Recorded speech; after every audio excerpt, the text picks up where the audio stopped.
This was my first time to go, and I think the biggest thing that surprised me is to see what has been going on for more than 12 years. Everything that's been going on for the years is to build up the mission of training kids, educating kids, and educating pastors in the Methodist doctrine. But it didn't stop there. Pastor Umba has planted another church about 5 miles away, I think it is, from the existing church in Morogoro. But he's also planted 3 churches out in the Maasai tribes. Out there, there have been buildings going up, but more importantly, there have been water wells going in. And all of this is really made available by people donating, but really people going and serving.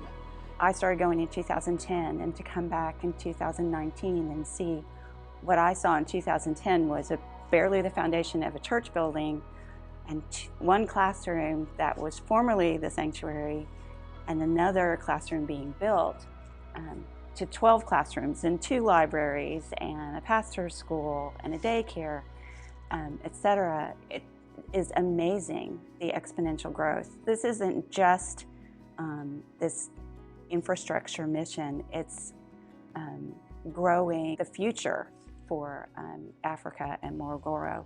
When we started going, or my first year, there were about 100 students maybe, and Umba shared with us this summer that there are 500 students there.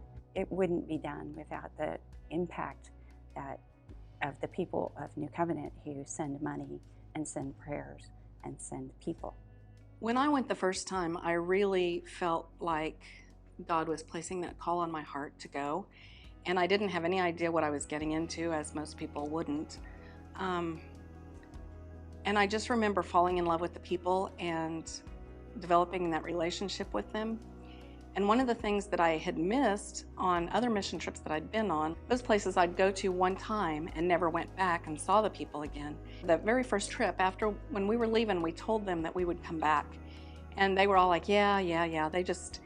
You could tell that they didn't believe us. And when we went back the second time, the looks on their faces and the hugs that they gave us, you said you'd come back, and you did. It just touched me so much to know that they really cared. They really cared about me. They really cared about us. And I honestly believe that they're praying for us all the time when we're not there. They're just like family. I mean, and the more you get to know them, I mean, we laughed and we joked, and it's not like strangers in another country. They're just like us.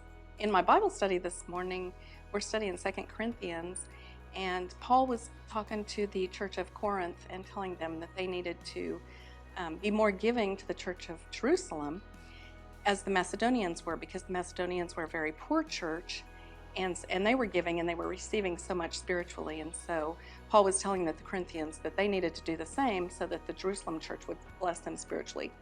And I really feel like that is one thing that I picked up on this trip to Tanzania was everything that I took to give to these people, I was blessed so much more by what they gave me in return.